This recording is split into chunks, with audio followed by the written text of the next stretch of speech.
Then let's start adding the crispy skin on top of the filling. Look at this.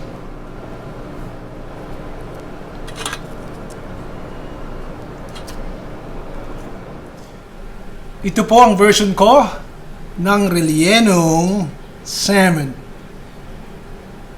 Enjoy!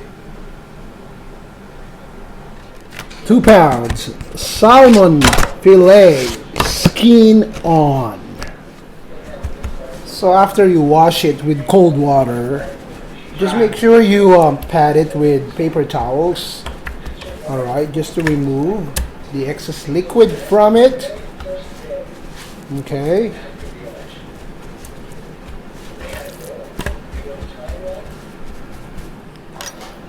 Okay. First of all, use a sharp fish knife. Alright, when you are removing the skin of the fish, start from the tail part. Okay, and then slowly just make a slit just like that and work all your way all the way up to the end. Okay,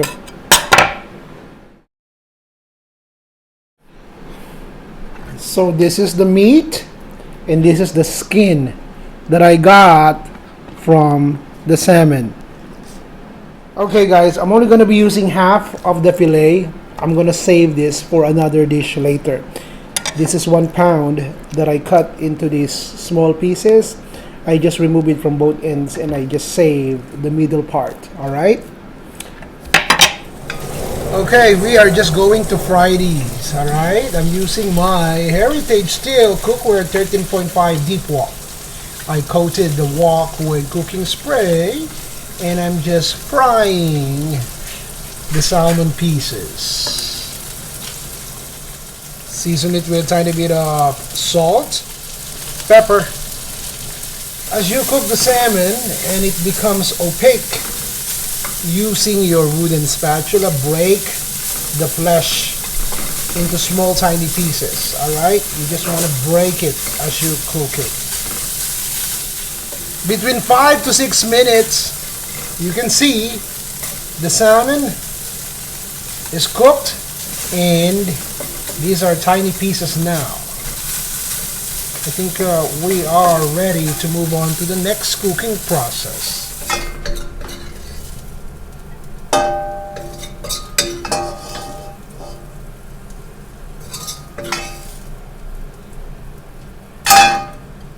Same pan, everyone, coat it with cooking spray and immediately add a pound of ground pork to the wok. Tiny bit of salt and ground pepper. 5 minutes into cooking the ground pork. Now you can see it's cooked. Add your salmon and combine them both. Then let's remove them from the wok and set it aside. Same wok, adding about 3 to 4 tablespoons of olive oil. Let's add our finely chopped red onion. After about 1.5 minutes, let's add 5 cloves of garlic minced into the onion.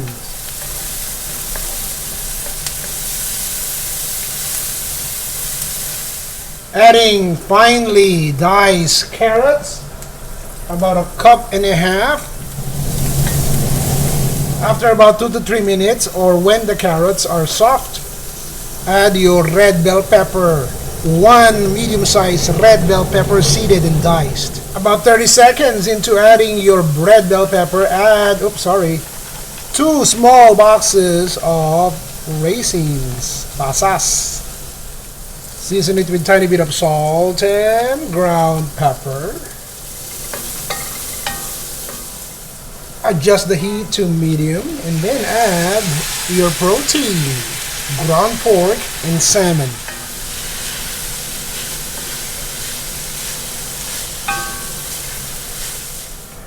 Adding your scallions for color. 1 cup of chopped scallions, spring onions, and finally about a cup and a half of sweet peas or frozen peas. Just a cup and a half. Love the color.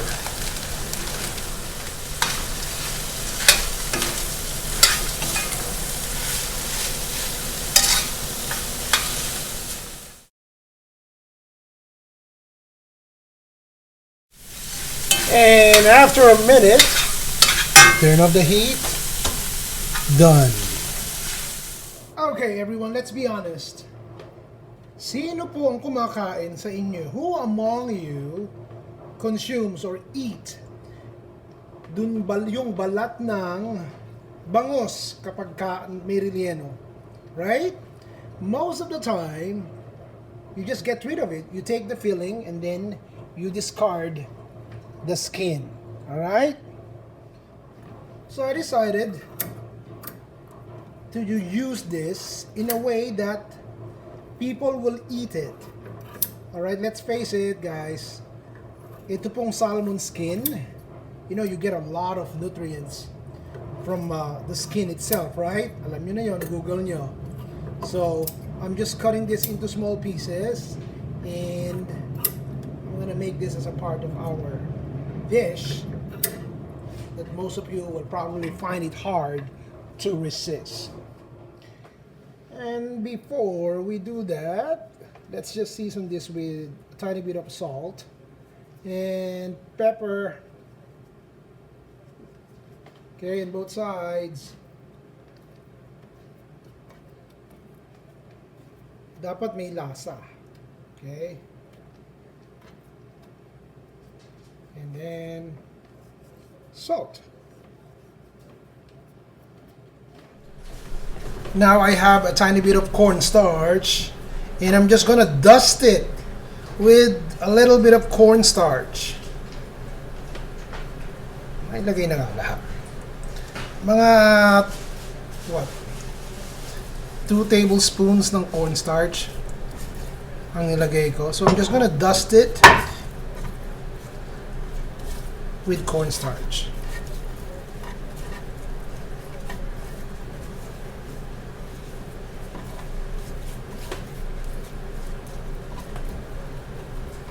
All right, moving on.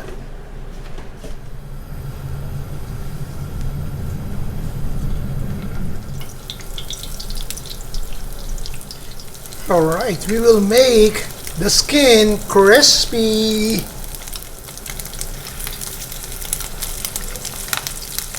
Guys, do the skin in batches, okay? Do not crowd your pan because the temperature of the oil will go down and it won't be crispy. So do this in batches. After about a minute and a half, I'm gonna flip this over and make the other side crispy as well. Okay. Okay, this is the first batch. I can assure you that this is super crispy. Can you hear that? This is the second batch. So depending on how thick your salmon skins are, ito po, niluto ko between 2 to 3 minutes. Right? That's the total frying time. O, tanggalin na natin.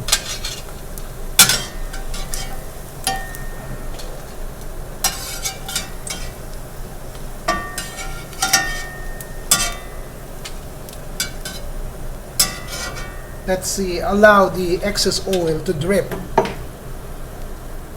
So this is how I will serve it.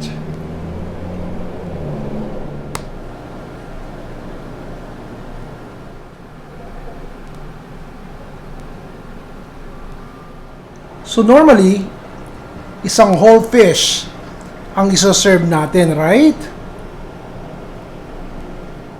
Then let's start adding the crispy skin on top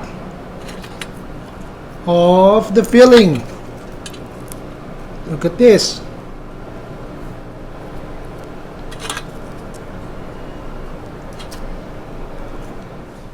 So your guests will know that what you are serving has fish in it. And if they really know what kind of fish, then they would know it's salmon based on the skin. Look at this.